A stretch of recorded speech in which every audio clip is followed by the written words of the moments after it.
Halo teman-teman semua, perkenalkan saya Nisma Kurnia dari Universitas Pembangunan Nasional Veteran Jakarta dari Fakultas Ilmu Komputer jurusan Sistem Informasi. Pada video kali ini saya akan menjelaskan mengenai penggunaan rapid miner dengan algoritma decision tree.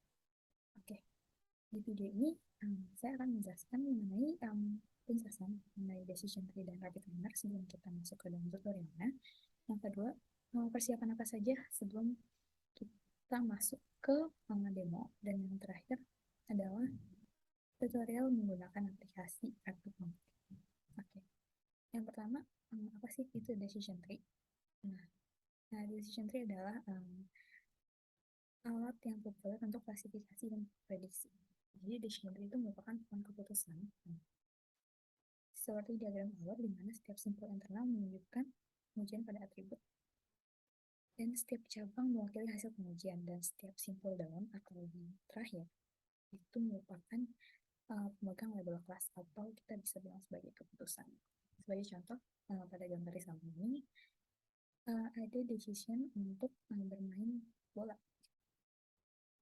Nah, bermain bola ini ada atribut apa aja sih? Di sini ada cuaca, kelembapan, dan angin.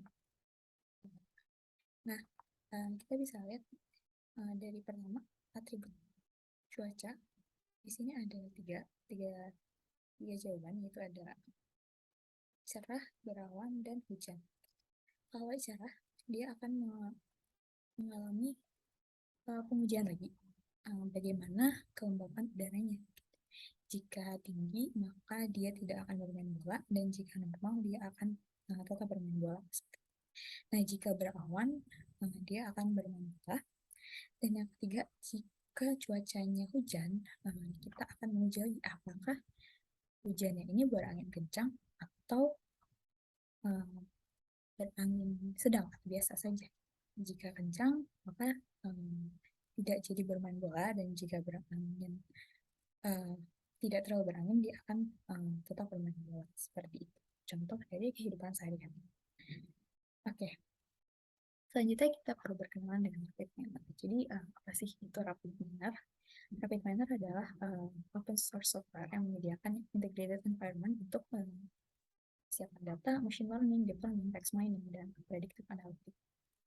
Nah, jadi dari fungsi-fungsi itu tuh biasanya dipakai untuk bidang bisnis, komersil, penelitian, pendidikan, dan banyak lagi yang membutuhkan fungsi-fungsi tertutup seperti machine learning. Nah, aplikasi ini juga mendukung visualisasi, validasi model, dan optimasi. Jadi, rapid miner ini kita tuh tidak perlu yang namanya mengoding. Jadi, bisa dibilang ini visual programming. Kita hanya perlu drag and drop dari fungsi-fungsi yang diberikan oleh si rapid miner ini. Oke, selanjutnya apa saja yang perlu dipersiapkan dari sebelum kita masuk ke dalam demonya. Yang pertama, tentu saja kita perlu menginstal aplikasi rapid miner. Yang kedua, kita perlu mempersiapkan dataset. Dan yang ketiga adalah niatan semangat untuk belajar. Oke, jadi pada kali ini kita akan prediksi mengenai diabetes. Prediksi apa sih yang mau kita ambil di sini? Jadi pada percobaan ini kita akan memprediksi apakah orang ini terkena diabetes atau tidak berdasarkan atribut berikut. Atribut apa saja? Kita lihat dari BMI-nya, diabetes pedigree function atau keturunan, kecenderungan dari keturunan. Dan yang ketiga adalah umur dari orang-orang. Seperti itu. Nah, selanjutnya kita akan masuk ke tutorial rapid miner. Oke.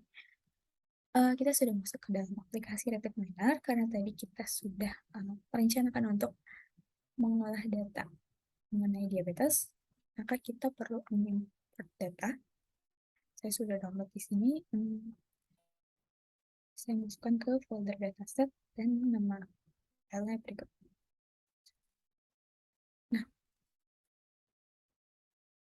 Nah, dari dataset itu kita dapat banyak sekali data ini, mulai dari frekuensi, glukosa, tekanan darah, ketebalan kulit, insulin, BMI, diabetes Jadi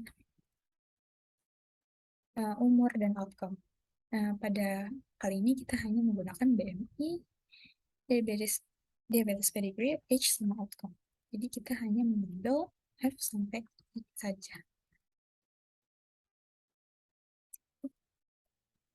Kita bisa tulis seperti ini agar kita dapat memblok semuanya.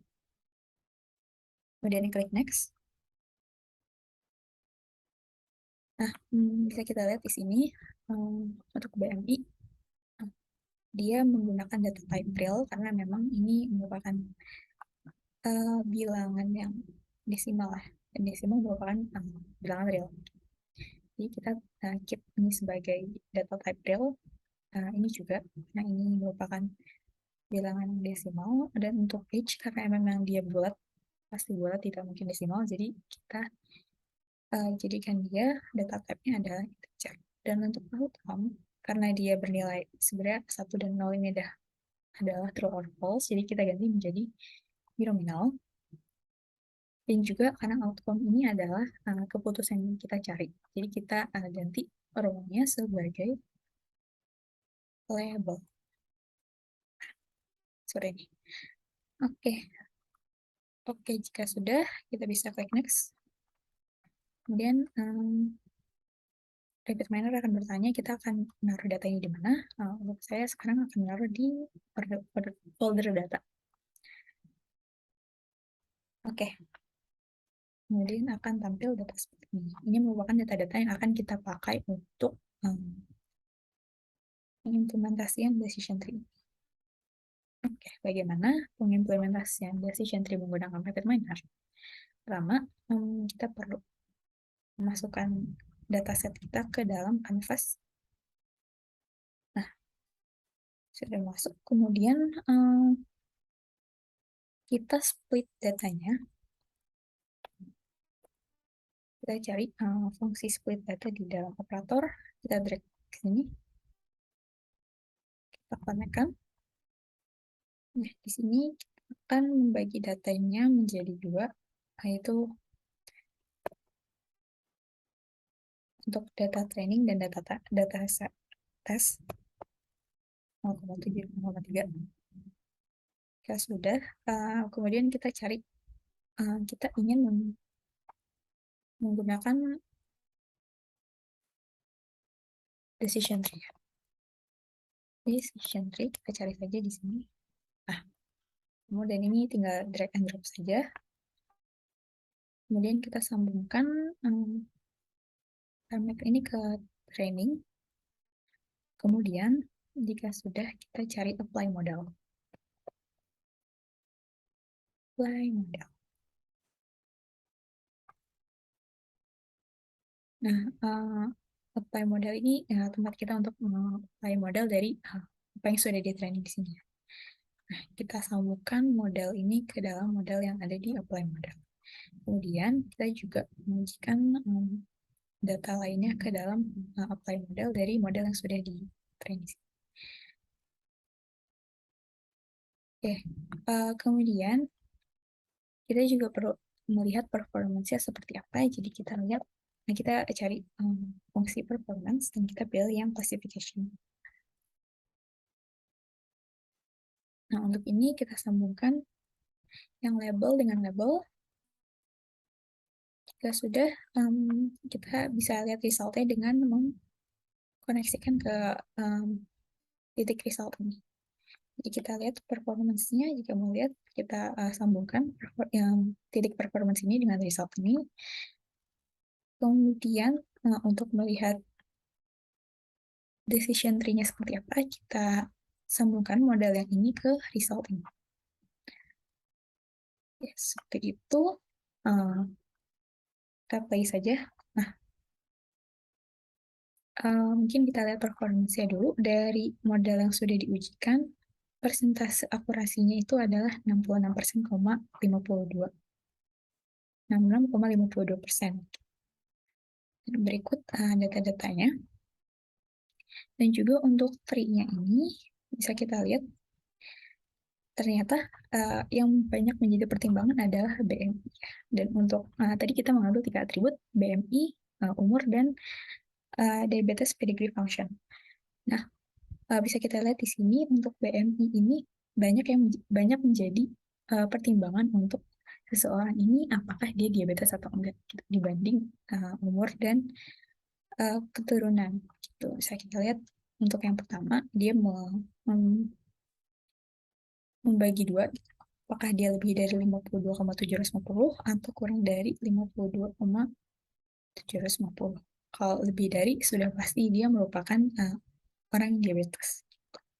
Jika kurang, dia akan memfilter BMI-nya lagi gitu. Apakah kurang dari sama dengan 23 atau lebih dari sama dengan lebih dari 23,250.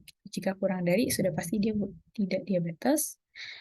Jika lebih dari akan diuji lagi dan seterusnya. Dan di sini yang kita bisa lihat untuk age ini dia diujikan ketika BMI-nya lebih dari 45,350. Seperti itu. Dan di sini juga dilihat umurnya lebih dari 26 atau kurang dari sama dengan 26. Seperti itu. Dan untuk yang keturunan, dia ini ketika BMI-nya kurang dari sama dengan 44,550. Nah, ketika keturunan ini kita bisa lihat persentase dari keturunan itu berapa. Apakah 0,086. Nah, jika ini, karena ini terlihat kecil, jadi dia dikonsider tidak merupakan orang yang terkena diabetes. Jika lebih dari 0,086, bisa jadi dia merupakan orang yang akan terkena diabetes, dan seterusnya. Seperti itu. Mungkin itu tutorial penggunaan rapid manner dengan algoritma decision tree. Kurang lebih mohon maaf. Terima kasih sudah mendengarkan dan menonton video ini. Assalamualaikum warahmatullahi wabarakatuh.